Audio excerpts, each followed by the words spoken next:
इसके भीतर नहीं आता है, जिसको लगता है कि जो भी कुछ हो रहा है, जो भी कुछ कर रहे हैं, ये सब मैं नहीं कर रहा, ये सब करने वाले ठाकुर जी हैं, मेरे राघव जी हैं। और जो ऐसा सोच करके चलता है ना, उसके हृदय में कभी अभिमान नहीं आता है। ये कथा भागवत हो रही है तो सोचेंगे कि महाराज हनुमान मंदिर के महंत जी करवा रहे हैं, और भी कुछ जो यजमान जुड़े हैं वो करवा रहे हैं। महाराज दुनिया का जो भी काम है ना, वो अपने बस की बात है, जो भी काम करना है वो अपने बस की बात है। लेकिन जब कथा भागवत यज्ञ अनुष्ठान की बात आती है ना, तो फिर ये व्यक्ति के प्रयास का परिणाम तो हो ही नहीं सकता। ये कथा बिना ठाकुर जी की कृपा के बिना ये कथा होना असंभव है। ये सोचेंगे कि वो करवा रहे हैं तो कथा हो रही है, नहीं महाराज, ये कथा जब तक ठाकुर जी की कृपा नहीं होती तब तक ये कथा कभी भी प्रारंभ नहीं होती। जब ठाकुर जी की कृपा होती है तभी प्रारंभ होती है। कहते हैं जो जो जुड़े हैं, चाहे वो यजमान के रूप में हो, चाहे वो महात्मा के रूप में हो, ये सब कथा का एक माध्यम है। अब भगवान तो आकर के आएंगे नहीं कि चलो कथा करवाओ, तो माध्यम किसको बनाएंगे? संत को माध्यम बनाएंगे, क्षेत्र के लोगों को, धर्म के क्षेत्रों के लोगों को बनाएंगे कि आप माध्यम बन गए और आपके माध्यम से ये पूरा नगर क्षेत्र का लोगों का कल्याण होगा। इसलिए भगवानों को माध्यम बनाते हैं और उनके माध्यम से ये कथा प्रारंभ होती है। लेकिन कृपा सदैव उनकी होती है। अरे करते हो मेरे राघव, मेरा नाम हो रहा है, करते हो मेरे राघव, मेरा नाम हो रहा है, मेरा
Thank you.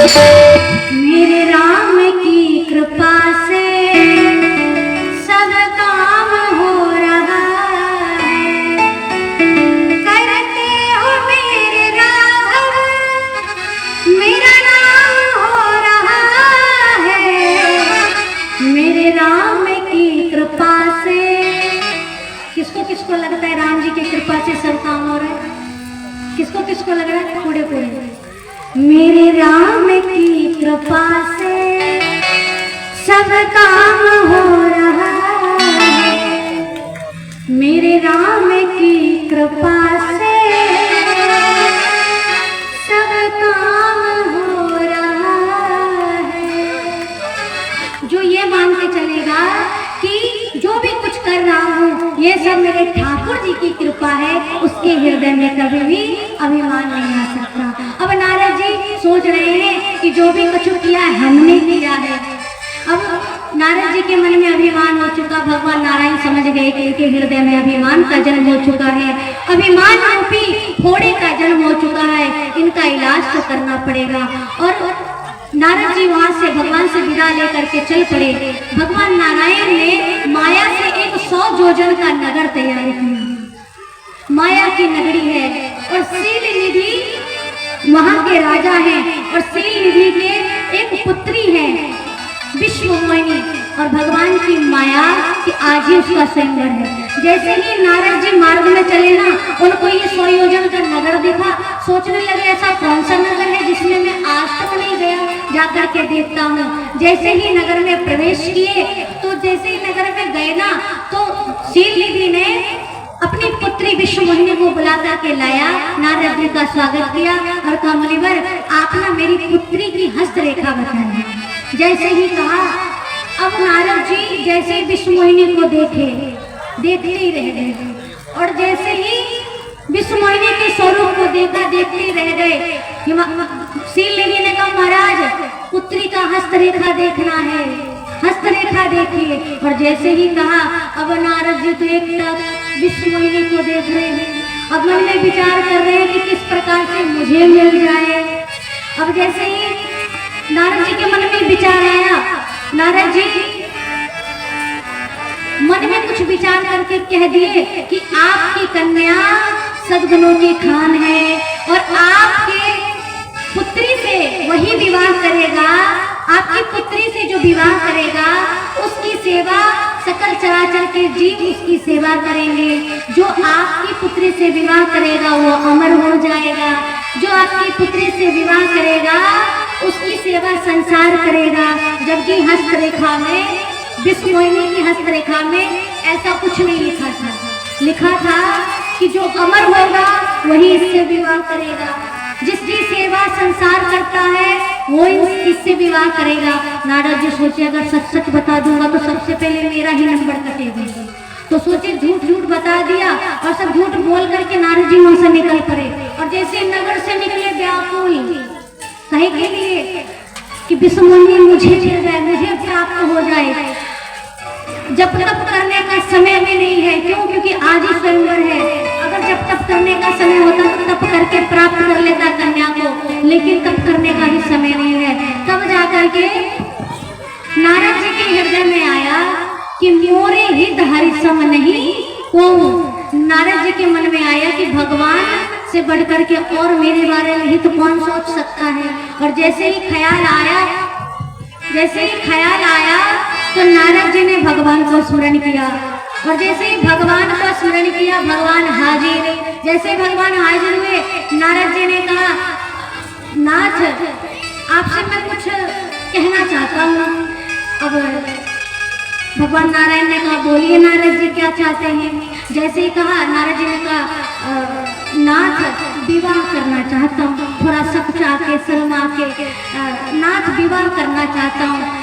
भगवान ने कहा तो अवश्य करिए, बिल्कुल करिए, गृहस्थाश्रम सबसे बड़ा आश्रम है, बिल्कुल विवाह करिए। अच्छा निमंत्रण देने के लिए बुलाए थे, अच्छा तारीख बता दीजिएगा नारद जी, हम उस तारीख पर अवश्य आ जाएंगे। और इतना कह करके भगवान चल पड़े। और जैसे ही जाने लगे ना, नारद जी ने कहा अरे सरकार रुको तो, इसके लिए थोड़ी ना बुलाया था। तो अब भगवान ने कहा तो किसके लिए बुलाया था। अब नारद जी कहते सरकार कन्या बड़ी सुंदर है और मुझे लगता है कि मेरे इस रूप से विवाह ना करेगी, इसलिए आपन रूप देहो प्रभु मोरे।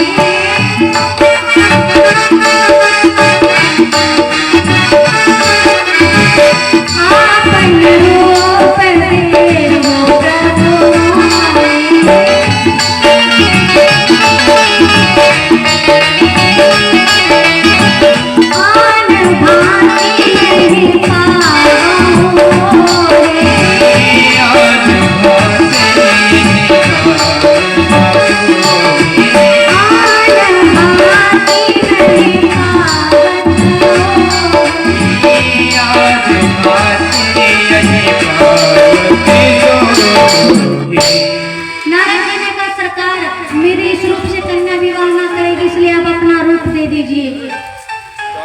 जैसे ही कहा आप अपना रूप दे दीजिए, भगवान ने सोचा कि विवाह में जय श्री राम। सरकार की जय, यज्ञ नारायण भगवान की जय। हमारे आप सबके बीच में आपके लोकप्रिय नेता पहुंच चुके हैं और हम गरीब दासी जो हमारे आप सबके बीच में लोकप्रिय नेता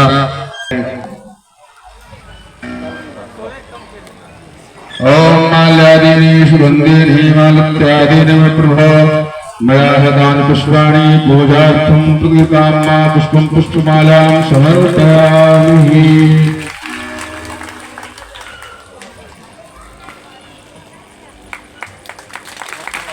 सभी लोग जोरदार तालियों से सेवा देते हुए बोले राघवेंद्र सरकार की जय।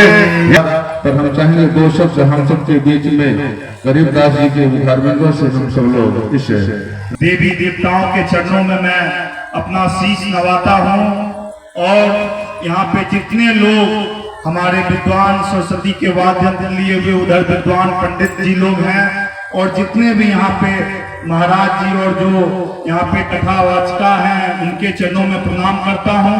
ठाकुर जी के चरणों में प्रणाम करता हूँ और जो भी यहाँ पे श्रवण करने आए हैं कथा को आप सबों के चरणों में शीश नवाता हूँ। ये राम कथा है और गोस्वामी तुलसीदास जी ने कहा है कि बिन सत्संग विवेक न होई, जिस तरह मनुष्य को बिना सत्संग का विवेक नहीं। राम कथा कहना बहुत ही कठिन काम है क्योंकि राम जी का मिथिला ससुराल है और हम लोग उनके ससुराल के वासी हैं और यहाँ पे हर एक घर में, हर एक गांव में, हर एक खेत खलिहान में राजा राम से हम लोग वाकिफ हैं, हनुमान जी महाराज से वाकिफ हैं। तो मैं चाहूंगा कि जहाँ पे अभी यहाँ पे आप लोग व्यास पीठ पे हमारी बैठी हुई हैं तो मैं चाहूंगा कि यहाँ पे लगातार बोलते हैं क्या जो जहाँ पे कथा का जो प्रवाह हो रहा है यहाँ पे लगभग 7 दिन का कथा होगा या जितने दिन का भी कथा है तो 9 दिन का कथा है तो निश्चित तौर पे 9 सारा पाप हट जाएगा। और बस मैं यही अपने आराध से प्रार्थना करता हूं कि निश्चित तौर पे हमारे क्षेत्र के लोग, समाज के लोग जो भी जग करता है, जग कराने वाले और समाज के जो लोग भी यहाँ पे हैं उनको निश्चित तौर पे भगवान सद्बुद्धि दे कि इस तरह का लगातार कार्यक्रम करता चलता रहे। और तो उनसे हम लोग को सीख लेनी चाहिए और जब हम लोग अपने जीवन को पढ़ेंगे तो आप देखिएगा कि हमारा जीवन एकदम रामायण यूपी है। उसमें सुग्रीव जी हैं, लक्ष्मण जी हैं, दशरथ जी हैं। तो निश्चित तौर पे हम चाहेंगे कि जहां तक हमारा आवाज जाता जा रहा हो आप लोग कथा का श्रवण करें और उसे अपने जीवन में निश्चित तौर पे उतारने का काम करें। हम लोग जैसे समाज सेवी को भी सीखनी चाहिए और हमेशा कथा श्रवण करना चाहिए। यही कथा का सच्चा स्वरूप होगा। मैं पुनः आयोजन कराने वाले और जो भी आयोजन बिंद के साथी हैं आपका ज्यादा समय नहीं लूंगा। बहुत बहुत धन्यवाद, बहुत बहुत आभार। बोलिए सियावर रामचंद्र जी की जय, हनुमान जी महाराज की जय, जग कराने वाले की जय, इलाके की जय जयकार होती रहे। बोले राघवेंद्र सरकार की जय। आए हम लोग पुनः कथा में प्रवेश करते हैं। बड़ी ही सुंदर हम सबके बीच में आप सबके लोकप्रिय नेता गरीबदास जी और हम सबको इस धर्म मार्ग में चलने का मार्ग ही राम कथा रूपी गंगा में गोता लगा।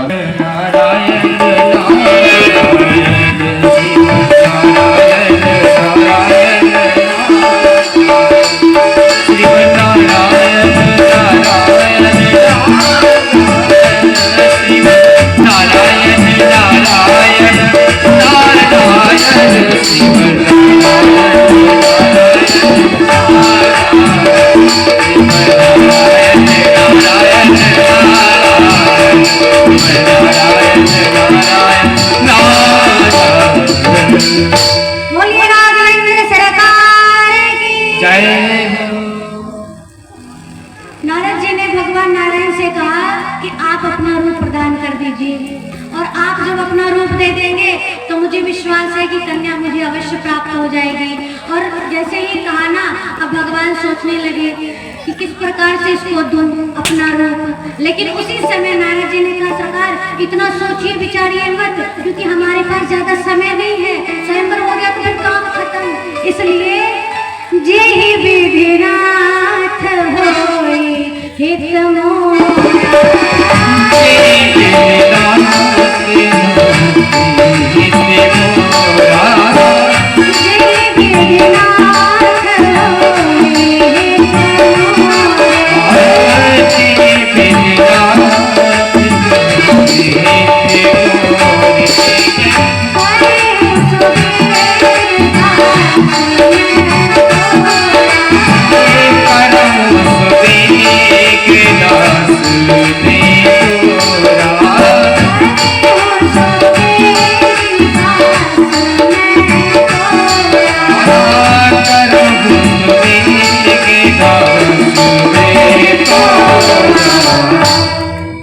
नारद जी ने कहा, नाथ जिस प्रकार से मेरा हित हो आप जल्दी से वही उपाय कीजिए। भगवान नारायण ने कहा, बस बस नारद जी, अब जिस प्रकार से आपका हित नहीं परम हित होगा मैं वही करूंगा। और परम हित क्या है? नारद जी ने कहा, बना दीजिए सुंदर, और भगवान ने बना दिया बंदर। अब जैसे ही बंदर बना दिया, अब नारद जी को तो लगा कि हमने भगवान विष्णु का रूप पा लिया है। और जैसे उनको लगा, सोई नारद जी दौड़ते हुए जाके स्वयंवर में बैठ गए, और सबसे पहली कुर्सी पर, कि बस अब तो विष्णु का रूप पा लिया है, तो जो कन्या आएगी मेरे गले में माला डालेगी, काम खत्म। ज्यादा पीछे आगे बैठने से क्या मतलब। सबसे पहले कुर्सी पर जाकर के बैठ गए, और जिस कुर्सी पर बैठे ना, उस कुर्सी के पीछे तो भगवान शिव के दो शिवगढ़ में बैठे हुए। इसको भगवान शंकर ने भेजा था संवाददाता के रूप में, कि जाओ किस प्रकार से भगवान नारायण इसका इलाज करते हैं, एक एक सूचना मेरे को देते रहना। अब ये जो शिवगण बैठे हुए थे ना, लगे प्रशंसा करने, झूठी प्रशंसा। अरे वाह, कितने सुंदर दिख रहे हैं, कितनी धन्य हैं ये, कन्या तो पक्का इसी से विवाह करेंगे। तो दूसरा शिवगण कहता है, किससे? कहता है, वही जो पहली कुर्सी पर बैठा है, जो पहली कुर्सी पर बैठा है। अब नारद जी तो फूले ना समा रहे, प्रफुल्लित है। अब हुआ भी ये कि उधर से विष्णुमोहिनी हाथ में जयमाल लिए हुए आई, और जयमाल लिए हुए आई, और जिस लाइन में नारद जी बैठे हुए थे, विष्णुमोहिनी ने देखा ना, विष्णुमोहिनी को क्या दिखाई दिया? मरकट बदन भयंकर दही, मारने काटने वाला बंदर दिखा। और जैसे ही दिखा ना, विष्णुमोहिनी ने नारद जी को तो छोड़िए, नारद जी के लाइन में जितने भी कुर्सी पर बैठे थे ना राजा महाराजा, उसकी तरफ आंख उठाकर भी नहीं देखी। और भगवान नारायण मनुष्य रूप धारण करके आए, और भगवान की माया ने भगवान को माला डाल दिया, और भगवान नारायण विष्णुमोहिनी को लेकर के चल दिए। अब नारद जी व्याकुल सोच रहे कि कन्या ने मुझे क्यों नहीं माला पहनाया, शायद ठीक से देखा नहीं। तभी वो दो शिवगण थे ना, उसने कहा, बाबा एक बार अपना मुख तो देख लो, एक बार मुख तो देख लो।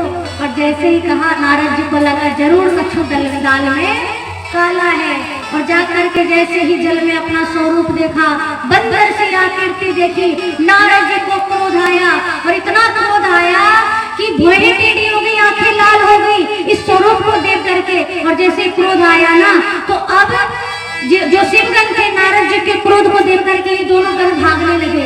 और जैसे ही दोनों गण भागने लगे ना, नारद जी ने श्राप दे दिया कि जाओ, संत की निंदा करते हो, संत का अपमान करते हो, राक्षस बन के धरती पर जन्म लोगे। और जैसे श्राप दिया ना, शिवगणों ने कहा, बाबा हमने तो आपको असली स्वरूप का दर्शन कराया, जिसने आपको ये रूप दिया उसको हमने केवल आपका स्वरूप बतलाया, तो आपने मुझको श्राप दे दिया। और जिसने ये रूप बनाया है उसका क्या? नारद जी ने कहा, उसी के पास जा रहा हूँ। आज देहो श्राप की मरियम जाई, आज या तो विष्णु को श्राप दूंगा या तो आत्महत्या कर लूंगा। सभा में मेरी बेइज्जती करवाया है। और जैसे ही उनको लगा, नारद जी चल पड़े, और जैसे ही नारद जी भगवान विष्णु की ओर चल पड़े ना, तो बोलिए शंकर भगवान की। नारद जी चल पड़े, और जैसे ही नारद जी चले ना, भगवान नारायण नारद जी के बीच रास्ते में मिल गए। और आएंगे तो अकेले नहीं, एक तरफ लक्ष्मी मैया, एक तरफ विष्णुमोहिनी। दोनों को साथ में लिए नारायण प्रकट हो गए। और जैसे नारद जी ने देखा, अब तो और क्रोध में लाल, कहने लगे स्वयं को दो रख रखे हैं और मेरी एक में भी वादा बन रहे थे। आप स्वार्थी हैं, कपटी हैं। मैं आपके छल को उसी दिन समझ गया था जिस दिन समुद्र मंथन हुआ था। अरे समुद्र मंथन से विष निकला तो बाबा भोलेनाथ को पिला दिया और लक्ष्मी प्रकट हुई तो स्वयं रख लिए, वस्तु मणि स्वयं रख लिए। बेचारे असुरों को मदिरापान कराया और विष पिलाया और स्वयं लक्ष्मी को भी रख लिया, वस्तु मणि को भी रख लिया। आप स्वार्थी हैं, आपका सदा से स्वार्थ का व्यवहार रहा है। कोई सिर्फ कहने वाला नहीं है ना, कोई कहने सुनने वाला नहीं है, इसलिए जो मन में आता है वो करते हैं। जैसे ही कहा ना, अब नारद जी ने श्राप देना प्रारंभ कर दिया। कहा आपने मेरे साथ छल किया, मैंने कहा आपको सुंदर बना दो, आपने बना दिया बंदर, और आपने मेरे साथ मानव शरीर धारण करके मुझे छला है, तो मैं श्राप देता हूँ कि आपको भी एक दिन यही मानव शरीर धारण करना पड़ेगा। श्राप दे दिया। और नारद जी ने दूसरा श्राप दिया कि कपिया कृति तुम की न हमारी,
शरीर धारण करके मानव रूप में आएंगे ना, तो एक दिन यही बंदर आपकी सहायता करेगा।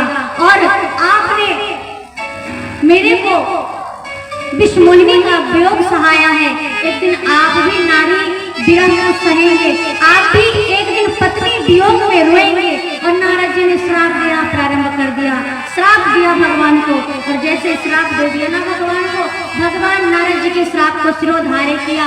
और जैसे श्राप को सिरोधार्य किया, भगवान ने उसी क्षण विषमोहिनी को गायब कर दिया। वो 100 योजन का नगर गायब हो गया, सब जादूगरी सी हो गई। नारद जी समझ गए कि ये भगवान की कुछ माया थी। क्यों भगवान ने ये सब रचा था? देखिए, नारद जी संत थे, भगवान के भक्त थे, और भगवान का जो हो जाता है ना एक बार, अगर वो गलत मार्ग की ओर चलने लगे ना, तो फिर भगवान उसको हाथ पकड़ के उस गलत मार्ग पे जाने से रोकते हैं। नारद जी संत हैं, इनके जीवन में वैराग्य है, और ये कहाँ चले थे? घर बसाने। तो भगवान ने क्या किया? इनको अपने शरण में रख लिया कि तुम एक बार मेरे हो चुके हो, तो फिर तुम्हें दुनिया की मोह माया में क्या फंसना। और नारद जी समझ गए, भगवान के चरणों में प्रणाम किया, कहा हे नाथ मेरा श्राप झूठा हो जाए। भगवान नारायण ने कहा देखो, आपका श्राप मैंने सिरोधार्य किया है, और आप भगवान भोलेनाथ के आश्रम में जाइए, आपको विश्राम मिलेगा। और उसी कारण से नारद जी के श्राप के कारण से भगवान को राम अवतार लेना पड़ा था। और वही जो शिवगण था, जो राक्षस का श्राप मिला, वही शिवगण रावण और कुंभकर्ण बने, जिसके लिए भगवान को अवतार लेना पड़ा था। ये तीसरा कारण था। भगवान भोलेनाथ ने चौथा कारण सुनाना प्रारंभ किया। चौथा कारण में भगवान भोलेनाथ ने कहा देवी, चौथा कारण में आता है चर्चा मनु और महाराज मनु और शत्रुपा का। स्वयंभू मनु और शत्रुपा,